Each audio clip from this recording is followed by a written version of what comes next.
All right, let's see what we got here for 59 bucks.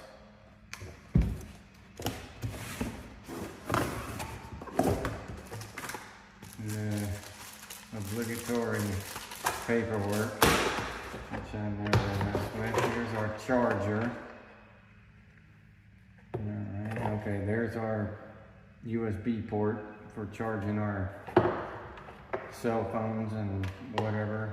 That's pretty, that come in handy once in a while out on a job. There's our 2 amp hour battery. It's got a little cover on it. Okay. That's kind of neat. Keep dust and mud out of your terminal ends there. That's kind of a neat add-on. Alright. So in here, okay, here's some sanding pads. That means we must have, here is the sanding attachment. And these are the sanding pads that go on it for detail sanding. Here are your oscillating tool blades. We've got, looks like 2 of these style wood cutting blades. 1 of these just a flat scraping blade. And looks like a round half circle wood cutting blade. Alright, and 2 more packs of sanding pads. 1 rougher, that feels like it's about 80. What is this, a 120? No, this is 60. 60, 120, and 180. That's pretty neat. That's a lot of stuff for 59 bucks. And here's the tool itself.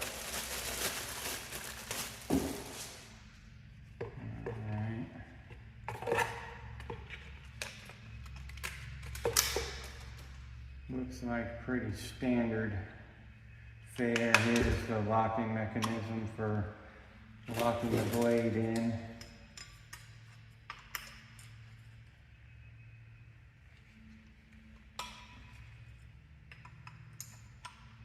Blade goes in there like this.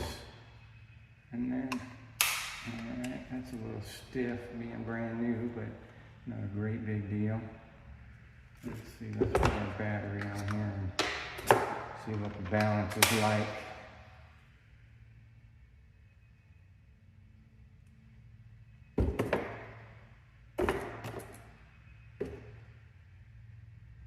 There we go. Yeah, the balance is about here. So that's pretty close to where you'd grab it. If you had a bigger, heavier battery, that would put more weight back toward that end and make it better balanced. Feels pretty good. It's about the same size as a 20 volt though. It's not smaller like the other tools. My drill and my impact, my 12 volts are a lot smaller than my 24 volt Cobalts and my 18 volt Bosch. So, but still, all right, pretty good haul for 59 bucks. What we'll do next is we'll take it out and give it a little test run, see how well it cuts, how much noise it makes and whatnot. Another little thing I noticed here is that the battery also has a USB port in it. The battery itself, so you could plug you could charge your phone right from here, plug a USB connector right into that. That's pretty neat. Another thing I really like about this little tool so far in the design is the light. Look how big that light is.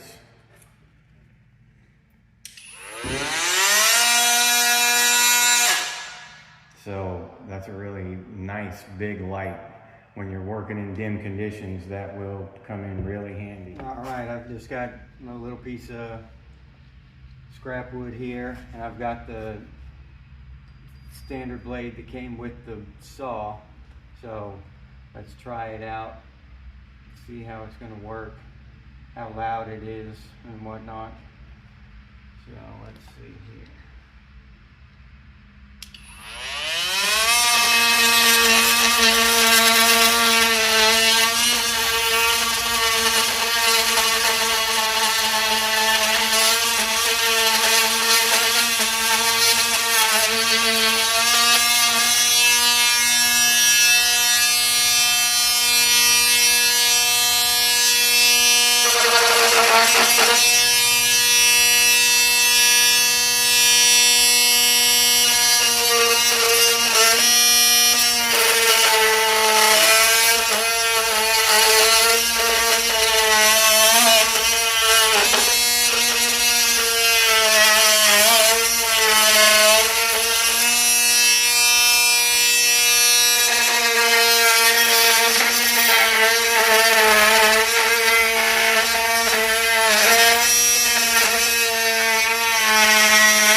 Did a good job. It probably cut as well as my 24 volt tools. Powerful little tool. I don't know how well it would hold up. I can see the little rotor in there. I don't know if you can see that close. That in there, that's plastic.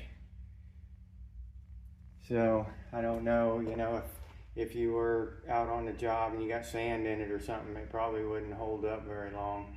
But for hobbycraft stuff, it's probably more than enough. And these kind of tools with the sanding edge, you can get blades that'll cut grout. They'll cut through grout and maybe thin tile, maybe. But these are very versatile tools, and they come in handy when you need to make small cuts somewhere that a normal saw won't.